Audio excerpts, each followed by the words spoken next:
Hi Scorpio, and welcome to this week Taroscope.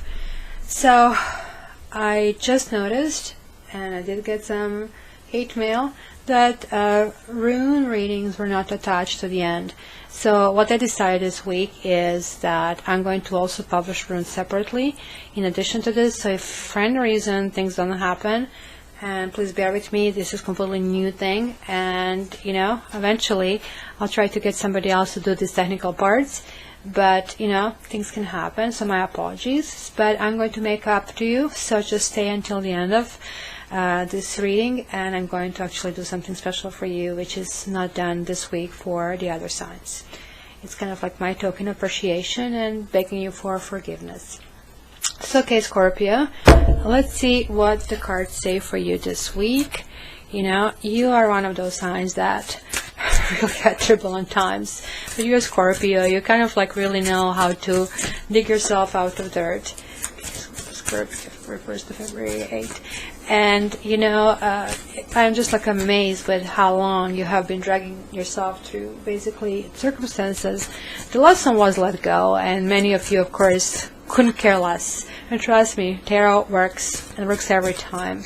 I'm just amazed sometimes, like when I don't want to believe it, and if this person is good for me, and then I pull the cards, and all the cards say, no, just run away, this person is not good, and yeah, they're really behaving really nicely, and you cannot not to think that's sort of wrong, but cards are always right. It's just amazing.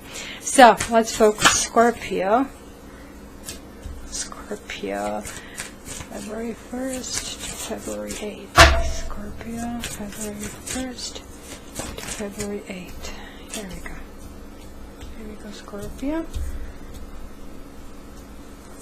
Interesting. Wow. And the bottom card. Wow. 2 of C. Let's see if we can get closer. Wow. Wow, Scorpio. I'm so glad to see it. After such turbulent time, the base here is love. I mean, of course, it can be up or down, and it could be loss of love. It could be still something you're dealing with, but I really don't think that's the case this time around. And the reason why I don't think is because it wouldn't make sense. And we will get to it later. But let me just tell you what is this. This is love. This is also partnership. This is like kind of allowing a second person to come to your life, and trying to make things better, because two should accomplish more than just each of them individually. And the whole concept behind it is like otherwise people wouldn't get involved, is kind of like the strength, and just kind of like bringing somebody who can kind of compensate for things you don't have, and vice versa. Also bringing somebody who can enforce you and who can kind of like support you. It's kind of like something that most of us crave, and I think you were kind of losing on that ground. It was a slippery slope for you for a while. You may have gone through breakups and lost your partners, or been through divorce, having a pretty bad custody battle. So this is a really good thing. And I have been telling you, I know this is a new channel, but I had Scorpio clients since September.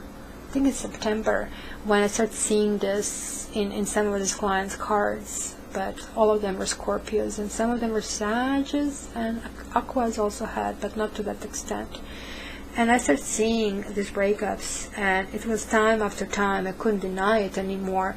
And many of you just decided no, because I'm going to keep the marriage, I'm going to fight for it. Because what I do for a living, I'm a life coach, and I help people kind of like gain better understanding of themselves spiritually, emotionally, guide them toward goals. And tarot to me is basically a practical tool in how to basically subconscious works. And sometimes tarot cards reveal to me things that they would not be willing to, or maybe they don't even know how to reveal it about themselves, especially proud Scorpio, which kind of is capable of such big emotional depths, would never say, oh my gosh, I'm losing ground. And you're fighters. But the message was each and every time, let go, let go. It was so sad in my situation. This lady was in this relationship for 30 years. And it was a third-party situation for her, and I've seen this in cards. And for starters, she didn't want to admit it, and she was trying to fight against this person. And she was like even calling her. So I had lots of Page of Swords, inverted situation here, and it was not a problem of another woman. It was a problem in her. Situations do happen in life. Nobody is guaranteed. Our partner is not guaranteed. We are not guaranteed to our partner. Things can happen. What is important is how we react to that change and how we move on. So basically, sure, it's very hard for me as a coach to tell them to let go, but I see that solution right off the bat. Why the heck would you want to be with a person who took the biggest knife from a drawer and just put it in your heart? And more you're attacking the other person,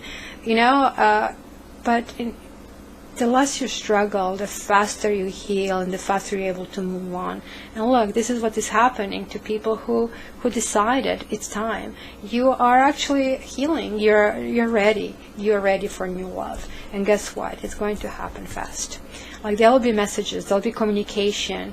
And, we all know these little cats, like, all of a sudden they start speeding around the place. And, they're up and down and everywhere. And you know what is going on. Like, everybody else is looking kind of complete kind of stuff. But these are messages. Like, some messages will be happening. And it will be a group of people, like you will be meeting with your friends or communicating. This can also indicate online dating, This is a fire and this is a fire and this is sea. So, it could be also that, you're checking other people out. You're checking to see how they would actually fit into your circle. And it really looks to me like, 9 of Fire actually means sort of like it's a final stage of accomplishment, but sort of like you still need to do some kind of cleanup. So in the final stage of the things that you've been going through before you get to this, like, it's a new phase, let's kind of look for it. You still have to reassess, what has been done and what things are left to clean up. Because 10 is, that's why they say 10 is like the endings and the beginnings at the same time, because this is the stage before 10. So this is where things happen. This is where things ended. So maybe it's going to be you, after all these times that you were looking and fighting for a situation, that you're going to say, you know what, that's it. I'm going to rush to get them done. Maybe you are going to assemble the people who are involved in the situation and call it off. And you know what, I think in your situation, given the cards over the last 5-6 months, they were 4, 5, 6 months, this is the wisest thing. Nothing better than letting go of things that are not productive and things that hurt you. You should not be in life with anyone who is willing to do that to you. And Scorpios, you are one of the most powerful people because you expressed everything emotionally. And it's really hard. I'm Aquarius. For me, doing things emotionally, it's a nightmare. I process everything on a logical way, and that's why sometimes, just like the other Aquarians, we get stuck because certain things just cannot be processed, like mentally, and it's really nice to understand. But for you kind of like you immediately go to the kind of like heart of the matter, and you just go for it. This kind of doesn't feel right, but like you're also fighters. You want to fight for what it is. This time, I wouldn't say you lost the battle, because did you really lose it? Like, was this person worthy of you? Was the situation really good for you to repair? And haven't you learned really good things? Well, this, however, says that there's still a little piece of information that you need to learn. Like, the floating cat is seeing things from a different perspective. So now you're seeing, all these things that happened, I was fighting for it, but look, this is what was happening all along, and maybe this is how it looked from his or hers point of view. This is how it looked for the people who had a third party involved. From that perspective, you are getting this eternal knowledge of how basically and what really happened. You're not just seeing your slice of the pie, you're seeing the full picture.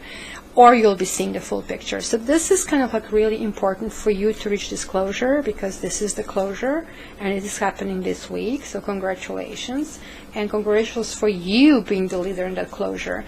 And then even furthermore, that you are even willing to kind of explain it to yourself, to see what happened. So this is really, to me, positive. I mean, to close it, I would say, good for you, closure. And next is your rune reading.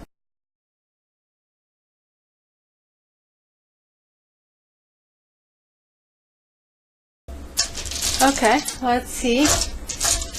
Let's see how the rune, which I forgot last week. The reason why I draw runes is like runes give me additional piece of information through their basically messaging, and they either enhance this or they even better glue it together. So, or sometimes they can even send different messages, and sometimes they're really good because they also send exact kind of like timing. So okay, rune for Scorpio, February 1st to February 8th. Whoa. Whoa! You're the second sign today that I drew this rune, and luckily this is not the first kind of reading that I'm doing, because usually if this is the first reading, then you're being told to stop it. Guess what this is? This is the rune of destiny. You drew the blank rune, weird, which is the rune of fate. And the key concept is like in traditional 24 rune sequences, this is kind of like the only blank rune, and not all readers use it. I really like it because even though sometimes destiny is a kind of strange concept, for me, certainly it's really hard to understand, given that I have a very cerebral approach to everything, but it is kind of really interesting because it's kind of like it tells us about the past and tells that whatever you did up to this point it has determined the future. So, this is a rune of unbelievable complexity. The scope of this rune is just amazing. But also here, if you really look about it, you did reach this completion, and kind of the things are emotions. They went from 8 to 9, and then went to major arcana, so from 2 to 8 to 9, so it was going upwards, your reading. So, this basically reveals that, you're about to reach a point in life that's completely predestined. You are approaching a period in which your free will have a little influence, and events will progress completely on their own. And guess what? You're having the base of it, so you're in a good kind of situation over here. So, if you're having questions, you are asking yourself up to this point, this rune tells you right now it's not a good time to receive those answers. So if you receive any answers this week, just wait and don't take them as absolutely given. So keep in mind, destiny could be good, destiny could be bad, but Scorpio, for somebody who is investing so much emotional kind of like effort into things, this is going to be a good destiny. I kind of feel it. So good luck, and please put your name and your comments in the box. I really want to see what else I can do to approach my tarot reading. I'm approaching this from the life coach attitude, and I will probably record about me so you can learn a little bit more about me. And I also, Scorpio, I do advise you, there is a special for the basically Celtic cross reading, which is 10 cards plus all the clarifiers needed. It's a wonderful reading that is on the special for $50 right now. So it maybe would be good because it gives you also practical steps how to get ahead, and sort of like it's a mini life coaching session. Thanks, Scorpio. Good luck. This is getting much better. You are completely getting out of shit, and I'm so glad for you. Good luck, Scorpio, and I'll see you next week.